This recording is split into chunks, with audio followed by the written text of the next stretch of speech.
श्रीब्रह्माण्डपुराणान्तर्गत श्रीवराहस्तोत्रम्। ततः स राजा श्रीमुष्णे नित्यपुष्करिणीजले स्नात्वा सन्तर्प्य देवादीन् शुचिर्भूत्वा जितेन्द्रियः पिप्पलद्रुममासाद्य जितासनपरिग्रहः तुष्टावजगतामीशं नारायणमनामयम्। राजा उवाच शुद्धस्फटिकसङ्काशं पूर्णचन्द्रनिभाननं कठिन्यस्तकरद्वन्द्वं श्रीमुष्णेशं नमाम्यहम्। स्रष्टारं सर्वलोकानां प्रेरकं सर्वदेहिनां पालकं पालनीयानां श्रीमुष्णेशं नमाम्यहम्। हर्तारं प्रलये काले रक्षकं मध्यवर्तिनां वैराग्यतं स्वभक्तानां श्रीमुष्णेशं नमाम्यहम्। चिदानन्दघनं पूर्णं सर्वदोषविवर्जितं स्वामिनं सर्वलोकानां श्रीमुष्णेशं नमाम्यहम्। येन व्याप्तमिदं सर्वं बहिरन्तश्च सर्वदा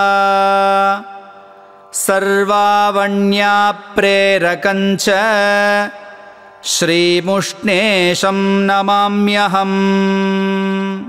भूतं भव्यं भविष्यच्च जगदेतच्चराचरं तद्वशे वर्तते नित्यं श्रीमुष्णेशं नमाम्यहम्। ओतप्रोतमिदं यत्र वटवन्विश्वतोमुखं सुमुखं सुस्मितं शान्तं श्रीमुष्णेशं नमाम्यहम्। अनादिमन्तकालेऽपि यस्वामी सर्वदेहिनां तमादिदेवं देवेशं श्रीमुष्णेशं नमाम्यहम्। निर्मायं मायिनामीशं निर्गुणं षड्गुणार्णवं निर्दोषं निश्चलानन्दं श्रीमुष्णेशं नमाम्यहम्। सदा व्यक्तं सदाभासं सदा सन्तोषसंवृतं सदा विलिप्तविज्ञानं श्रीमुष्णेशं नमाम्यहम्। दयानिधिं दयाहीनं जीवानामार्तिहं विभुं दैत्यान्तकं गदापाणिं श्रीमुष्णेशं नमाम्यहम्। पीताम्बरधरं देवं दण्डकान्तकमच्युतं देवेन्द्रदर्पहर्तारं श्रीमुष्णेशं नमाम्यहम्। अग्राह्यमक्षरं नित्यं निर्भेद्यं निरवग्रहं निरस्तसाम्यातिशयं श्रीमुष्णेशं नमाम्यहम्। निर्गलं निश्चलं विष्णुं वेदवेद्यं सनातनं विद्याधीशं विदां श्रेष्ठं श्रीमुष्णेशं नमाम्यहम्। कमलोद्भवतातं तं कमलापतिमीश्वरम् कञ्जाङ्घ्रिं कमलाक्षं च श्रीमुष्णेशं नमाम्यहम्। चैत्रे कृष्णचतुर्दश्यां रेवत्यां भानुवासरे अश्वत्थरूपं वाराहं श्रीमुष्णेशं नमाम्यहम्। मुहूर्ते पञ्चमे जातं चैत्रेऽश्विन्यां च कृष्णके अर्कवारे त्रयोदश्यां श्रीमुष्णेशं नमाम्यहम्। वराहं वरदं शान्तं पुण्यश्रवणकीर्तनम् झिल्लिकावनहन्तारं श्रीमुष्णेशं नमाम्यहम्। नित्यपुष्करिणीतीरवासिनं वनमालिनं मुनिहृत्पद्मनिलयं श्रीमुष्णेशं नमाम्यहम्। यज्ञं यज्ञपतिं यज्ञकर्तारं यज्ञभावनं यज्ञाङ्गं यज्ञगोप्तारं श्रीमुष्णेशं नमाम्यहम्। संसारभयभीतानां जन्तूनामभयप्रदं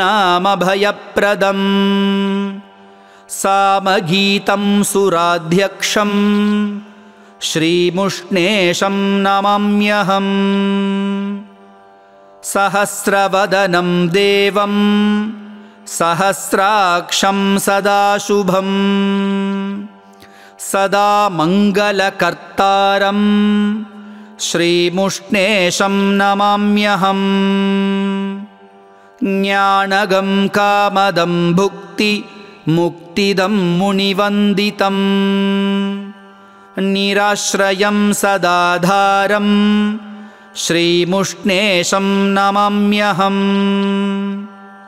वटपत्रपुटे योगशायिनं बालमीश्वरं तमद्भुतार्धकाकारं श्रीमुष्णेशं नमाम्यहम्। दुग्धाब्धिशायिनं देवम् अनन्तोरसिवासिनं वैकुण्ठनिलयं विष्णुं श्रीमुष्णेशं नमाम्यहम्। वासुदेवं जगद्योनिं जगज्जाड्यहरं हरिं जम्भारिप्रानदं पूर्णं श्रीमुष्णेशं नमाम्यहम्। धर्मप्रियं धर्मरूपं धर्मगोप्तारमव्ययं धर्मदं धनदातारं श्रीमुष्णेशं नमाम्यहम्। जाह्नवीजनकं कालं व्योमकेशं वृषाकपिं कवीन्द्रवाहनं कोलं श्रीमुष्णेशं नमाम्यहम्। नित्यं स्तवं प्रमव्यक्तं भक्ताधीनं परात्परं दामोदरं हृषीकेशं श्रीमुष्णेशं नमाम्यहम्। यन्नामस्मृतिमात्रेण कोटिजन्माघनाशनं भवेतं भावशुद्धानां श्रीमुष्णेशं नमाम्यहम्। कन्दर्पकोटिलावण्यं कोटिसूर्यसमप्रभं कोटीन्दुजगदानन्दं श्रीमुष्णेशं नमाम्यहम्। अनघेकारकेयूर कुण्डलाङ्गदमण्डितं नीलालकं विशालाक्षं श्रीमुष्णेशं नमाम्यहम्। ब्रह्मरुद्रेन्द्रगरुड किन्नरोरगराक्षसैः संसेव्यमानधरणं श्रीमुष्णेशं नमाम्यहम्।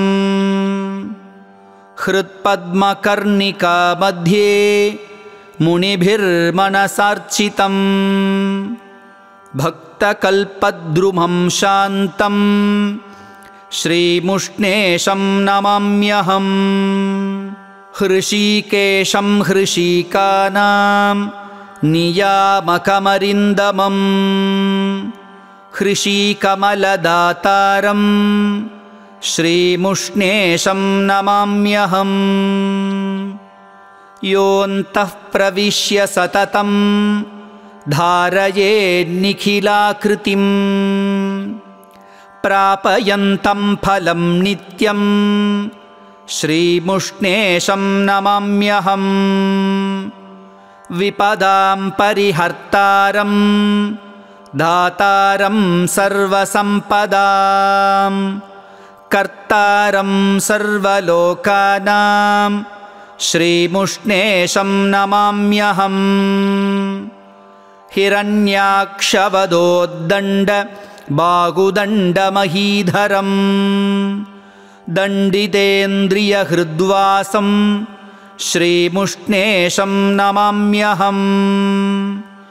दंष्ट्राकरालवदनं भ्रुकुटीकुटिलेक्षणं स्फटिकात्रिडिभातारं श्रीमुष्णेशं नमाम्यहम्।